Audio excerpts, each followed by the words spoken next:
Regresamos al De Eso Se Trata. Muchas gracias a todas y a todos los que nos están viendo en el 18.1 TV Web, la imagen de la universidad. Muchísimas gracias a los que nos escuchan también en Chignahuapan, en el 104.3 de FM, también en el 96.9 aquí en la ciudad de Puebla, y también allá en Tehuacán, en el 93.9 de FM. Y muchas gracias a todos los que nos siguen a través de las redes sociales, en el Facebook, en el Twitter. Muchas gracias en verdad a todas y a todos. Pues llegó el momento de platicar con el maestro José Gabriel Montes Sosa. Maestro, ¿cómo está? Qué gusto saludarlo. No, el gusto es mío. Encantado de estar con ustedes y de informar de lo que hacemos en la Benemérita Universidad Autónoma de Puebla. A pesar de las circunstancias adversas, nuestra universidad siempre ha salido adelante y en eso estamos. Muchas gracias, Ricardo. Oye, pues a ver, cuéntanos, Etos, formación y práctica profesional en psicología, que estamos ya platicando con toda la audiencia sobre este libro desde que iniciamos hace media hora aproximadamente. El tema de la ética en las ciencias sociales, qué interesante, ¿no? Sí, sí, como se establece en la contraportada, da la impresión que en las ciencias sociales no tenemos, por ejemplo, una fuerte implicación ética como en las ciencias médicas, por ejemplo, que sería el elemento central. Y quisiera, si me permites, te puedo tutear, ¿verdad? Sí, por supuesto, Gabriel.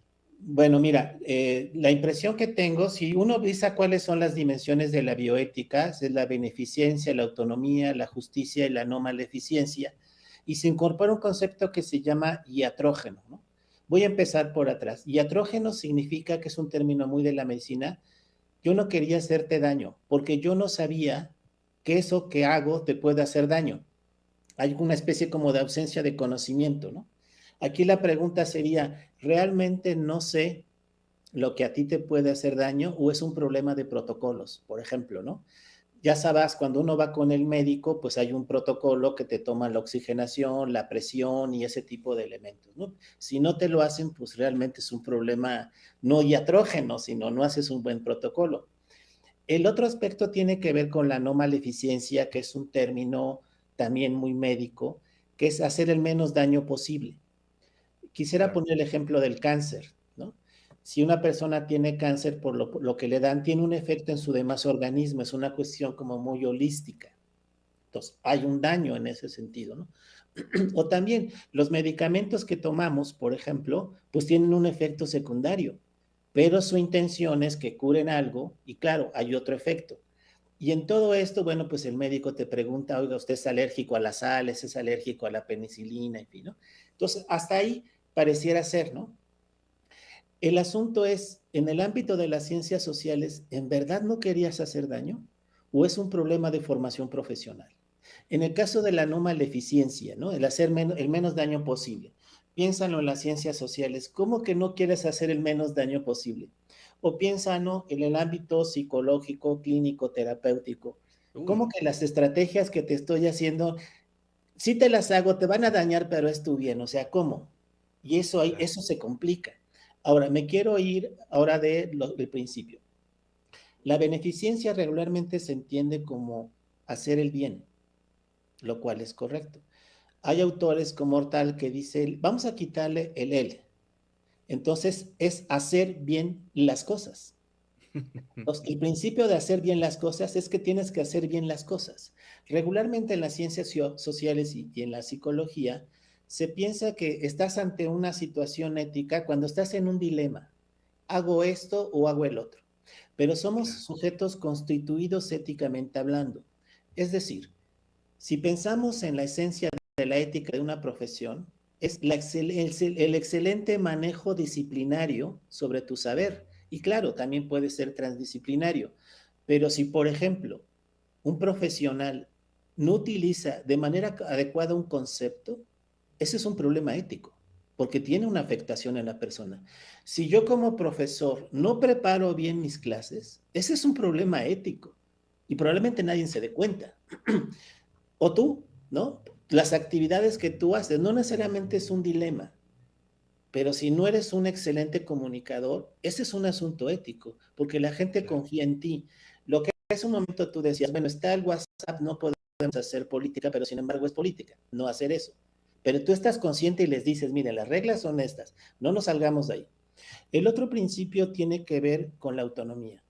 La autonomía parte de la idea de, digamos, respetar las decisiones del otro. Manejemos en una cuestión terapéutica. Yo te acompaño en el proceso y te digo, mira, las cosas se visualizan de esta manera, pero pues obviamente tú tomas tu decisión, ¿no? Entonces, si tú me dices, me voy por este camino, y yo como profesional, porque el supuesto es que yo de alguna manera sé un poco más, porque por eso me formé como profesional, puedo intuir que la decisión que estás tomando probablemente no sea la más idónea. Y es mi obligación como personal, como profesional, y esta es una idea mucho eh, de este autor Habermas, de Habermas, él habla de una ética discursiva, por ejemplo, y él te diría, ok, pero a ver, ¿quién es el profesional? ¿Quién Claro. tiene que decir? Es un poco con el vínculo con los niños. ¿Y quién es el adulto? A ver, espérame. Porque no se puede confundir con el paternalismo. Haces esto porque yo quiero que lo haga. Ese es el otro extremo, ¿no? Entonces, la ética discursiva es, dice, ok, está bien lo que tú me dices y sin embargo, quiero comentarte algo. Esto probablemente suceda, pero ya tú asúmelo, pero es mi responsabilidad como profesional. Y la idea de la justicia, por ejemplo, tiene que ver con esta cuestión distributiva hacia las personas, a este tipo de elementos. Y otro algo más, ¿no? Es muy común en el ámbito de las ciencias sociales y particularmente con algunos psicólogos, por ejemplo, y esto lo recuerdo con respecto a Habermas. Habermas tiene un diálogo muy interesante con Ratzinger, el papa que renunció. Es un diálogo entre ellos, ¿no? Y él utiliza un término que se llama con actitud epistémica. Y él hace esta reflexión porque en España y en Francia hay una discusión sobre la libertad de religión y de cátedra. En algunas instituciones educativas había crucifijos, por ejemplo, y es una discusión. Aquí en Puebla esto existe. Hay Claro. universidades que tienen, ¿no? Entonces Habermas dice, hay que tener una actitud epistémica. No se trata de decirle al otro Dios no existe. A ver, Dios no es una hipótesis a demostrar, es absurdo, es sin sentido, pero Dios o la parte religiosa, espiritual, juega un papel importante en la vida de las personas. Los cura, pues, para acabar pronto. Entonces, Claro. ser como muy respetuoso. Entonces, yo no te voy a convencer de esas cosas, no tiene sentido, pero como profesional tiene que ver con esos elementos. Entonces, las dimensiones de la bioética que te acabo de señalar, pareciera ser que en las ciencias sociales no, pero sí. Es decir, somos sujetos, por lo que acabo de decir, en cuestiones espirituales y que están presentes. Y, a ver, se trata de que un profesional, y utilizo este término, haga bien las cosas. Claro.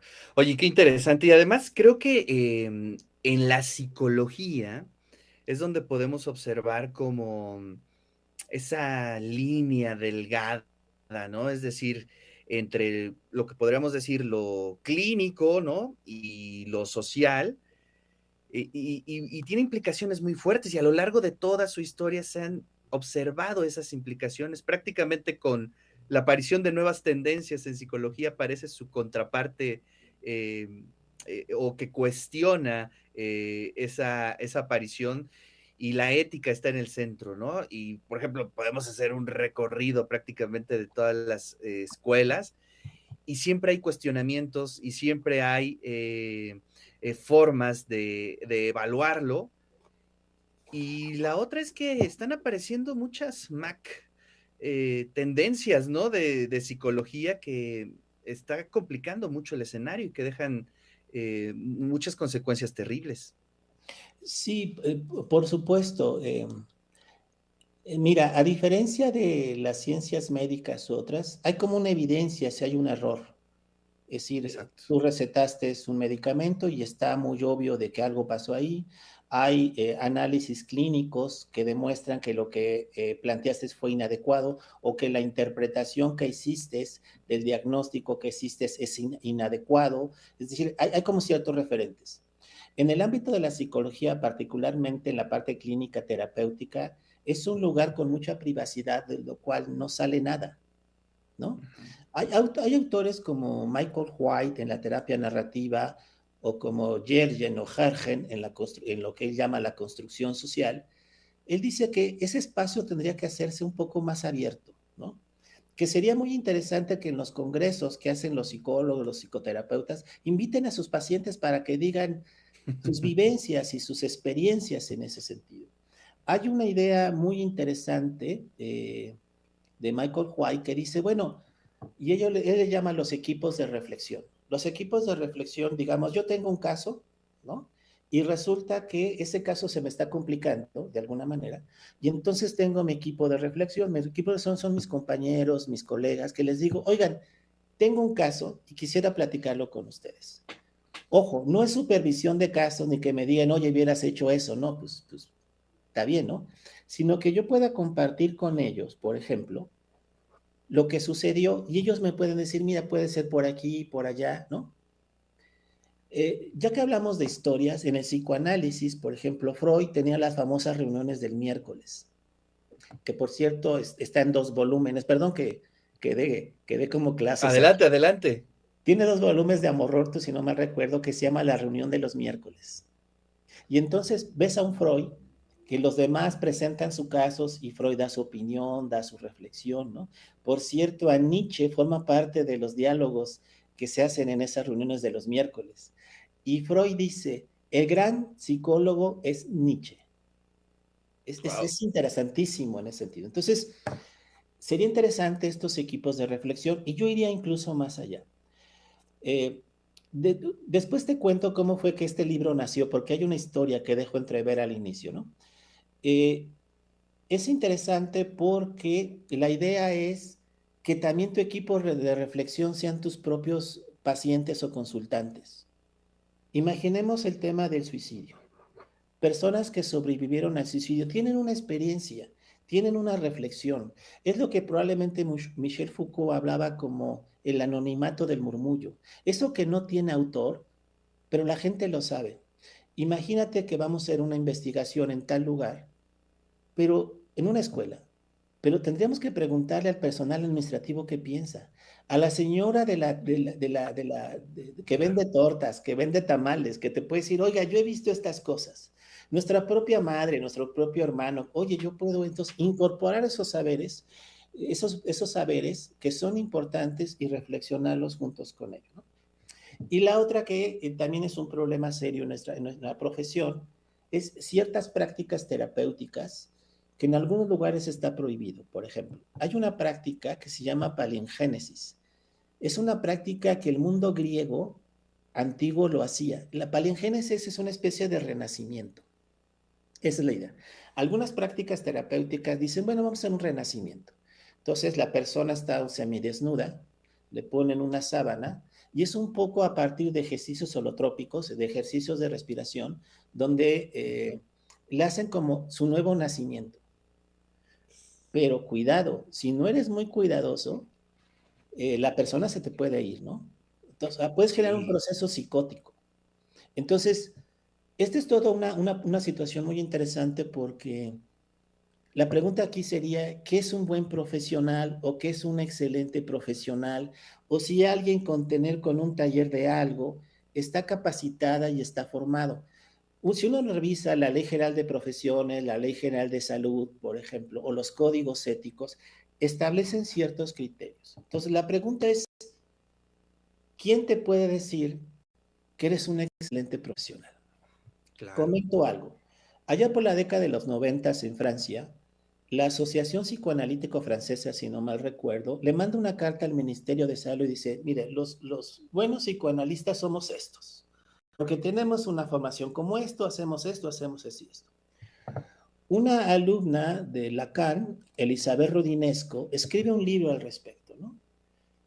Y ella dice, ¿y quién es un buen profesional? Y en síntesis, el libro es muy interesante, eh, recupera una idea de Jacques Lacan, un psicoanalista. Jacques Lacan dice, ¿qué es un buen psicoanalista? Dice, mi lectura adecuada y propia con respecto a Freud. ¿Y cuál es la otra? Mis pacientes y mis consultantes. Eso es lo que a mí me define como un buen profesional. Claro, si lo hablamos nosotros en el ámbito, por ejemplo, eh, de una profesión, pues tiene que ver con tus grados académicos, tiene Claro. que ver con tus cursos de capacitación. Has de saber, y es una práctica muy de los médicos, que cuando tú lo vas a ver en la pared, maneja sus Las títulos, credenciales, las credenciales. exactamente, pero lo hace no por vanidad, la ley les obliga. Sí, claro. Y en el ámbito también de la psicología, el psicólogo tiene que poner en la pared sus grados de especialización, sus capacitaciones, ¿no? Para eso es la Ley General de Profesiones establece, si no mal recuerdo, la Ley General de Salud, establece el hecho de que, ¿de quién se va a hacer cargo? Pues la sociedad, ¿a través de qué? De colegios de psicólogos, de colegios de psiquiatras, entonces ahí de alguna forma hay Entre cierto. colegas se regula.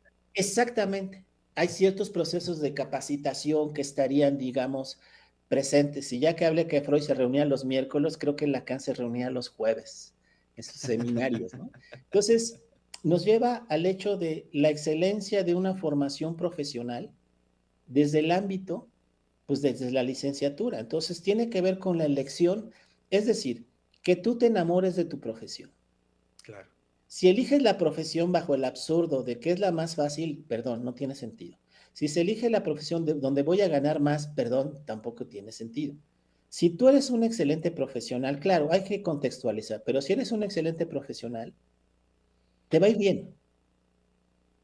Esa es como la idea, ¿no? Pero de ahí mi preocupación de que las instituciones de educación superior tienen que dar una excelente profesión, una excelente formación profesional. Pero claro, por lo menos eso ha sido mi código de vida. Uno se forma a pesar de las instituciones, Sí, sí, porque te enamoras efectivamente. de tu profesión, esa es la clave. Oye, pues bien interesante cómo planteas todas estas preguntas, muy pertinentes, no solamente en la psicología, sino como tú bien lo dices, en todas las ciencias sociales, desde los profesores, antropólogos, historiadores, comunicadores. Importantísimo que tengamos este concepto y esta práctica en el centro de nuestra actividad. Pero ahora sí cuéntanos, bueno, ¿cómo nace el libro? El libro nace de una experiencia muy interesante. Por cierto, también este último libro fue publicado por dos editoriales, la Facultad de Filosofía y Letras y la otra editorial. Nace y en otro momento, si quieres, podemos conversarle. Mi tesis de doctorado se llama Historias de caso, el sobreviviente del suicidio, su familia y su terapeuta. Yo entrevisté a niños, fíjate la situación, entrevisté a niños y niñas que sobrevivieron al suicidio. Es decir, una condición externa a su propia situación llevó a que no se acabara, ¿no? Por ejemplo, el caso de una chica que se cortó las venas, se escondió, y bueno, la encontraron uno de sus hermanos y ya a partir de eso, ¿no? Otra chica que se inyectó insecticida, pero la forma en cómo se la inyectó hubo la oportunidad de que se salvara, ¿no? Bueno, entonces hago eso, entrevisto al terapeuta que lo atendió o la terapeuta, entrevisto a un familiar que puede ser la madre o que puede ser un hermano, ¿no? Y empiezo a dialogar con ellos cuál fue las situaciones, circunstancias y el drama de la vida que les llevó a tomar una opción, ¿no? No voy a juzgar esa opción, una opción, ¿no? Claro. Y en ese proceso me empiezo a dar cuenta del trabajo que ciertos terapeutas, psicólogos, y me empiezo a dar cuenta las prácticas que hacen, ¿cómo decirlo para matizarlo? Es el sistema de salud mental, quiero llamarlo así, del Estado. Y me empiezo a dar cuenta que desde mi punto de vista es como muy incomprensible ciertas prácticas que hay en eso, ¿no? Como por ejemplo decirle a una chica, por tu culpa tus papás están sufriendo de que, ¿no? De Uf. que sobreviviste, perdón, de que intentaste matarte. Pues yo digo, a ver, ¿cuál sería como la estrategia terapéutica clínica que asegurara esas cosas? Pues me parece que no va por ahí. O casos que ahí menciono de un par de psicólogas que atienden a una persona, a la siguiente semana es otra psicóloga y pues no me queda claro. Entonces, de ahí nace esta idea y preguntarme cómo estamos formando a los estudiantes que tienen que ver con la psicología. Y Claro. entonces, a partir de eso, descubro el concepto ethos, que es un concepto griego, no sé si se pronuncia así, y ethos, la palabra ethos Es decir, etimológicamente, ética proviene de ethos. Ethos significa ética y ethos tiene dos acepciones. Una, costumbre, que es una idea muy aristotélica. Entonces tú tienes costumbres que las vas haciendo o imitando. Y el otro, la palabra ethos también significa morar, lugar donde tú moras, donde tú vives, que es un concepto muy de Heráclito, asociado en el primer momento a donde viven los animales. Entonces, ethos, que significa de ética, es la costumbre que tienes un lugar donde tú moras. Y entonces la lógica nos diría, ¿hay un ethos familiar? Sí, porque tú aprendiste en tu casa ciertas costumbres y ciertas cosas. La pregunta es, ¿hay un solo ethos? No, hay diferentes ethos. Un ethos fundamental es la escuela, porque es un lugar donde hay costumbre y hay un lugar en el que ahí habitas. Y yo decía, bueno, ¿y dónde lo encontramos? Bueno, pues lo encontramos en la misión, visión, perfil de egreso y valores explícitos de una institución. Entonces, ¿podemos hablar de un ethos de formación profesional? La respuesta es sí. Entonces comencé a indagar, mi primera indagación, bueno, ¿cuántas instituciones educativas dan la enseñanza de la psicología en el estado de Puebla? Claro. Me puse a indagar, comparar la misión, la visión de estas instituciones, el perfil de egreso y los valores. Si tú revisas la misión, la visión, el perfil de egreso, los valores escritos, son verdaderamente maravillosos, en verdad maravillosos. Entonces la pregunta es, ¿y por qué seguimos como seguimos? Muy buena pregunta, muy algo buena está pregunta. pasando ahí, ¿no? Y de ahí nace Pues sí. y hacer este tipo de estudios y comienzo a analizar qué instituciones, para que una institución se considere de cierta calidad, de acuerdo a ciertos mecanismos que tiene la Secretaría de Educación Pública, ¿no? O incluso CONACYT, pues son que cumplan ciertos criterios de calidad. Claro. Y te puedo decir de las 40 y tantas instituciones, que 5 instituciones son los que tienen criterios de calidad evaluado por asociaciones externas. En el caso de psicología, es el Consejo Nacional de Investigación Psicológica, proceso de acreditación. Pues maestro, muchas gracias, se nos acabó ya el tiempo, pero le agradezco muchísimo y fue bien interesante la charla que tuvimos el día de hoy en torno a su libro, que aquí lo tengo, ¿no? Ok. Y que además lo estamos haciendo llegar a la audiencia, nada más Claro, que pues nos marque gusto. Al 2225, o que nos escriba más bien en el WhatsApp en el 2225-546163 y también en el Twitter en @RicardoCartas y en el De Eso Se Trata en el Facebook. Ahí nos pueden mandar un mensajito y con mucho gusto le hacemos llegar el libro. Gabriel, pues muchas gracias por esta charla. Fue muy, muy, muy interesante lo que nos platicaste el día de hoy. Gracias a ti y en la UAP seguimos trabajando. Pues ahí está la voz del maestro José Gabriel Montesosa, el doctor José Gabriel Montesosa, autor del libro Ethos, Formación y Práctica Profesional en Psicología. Así...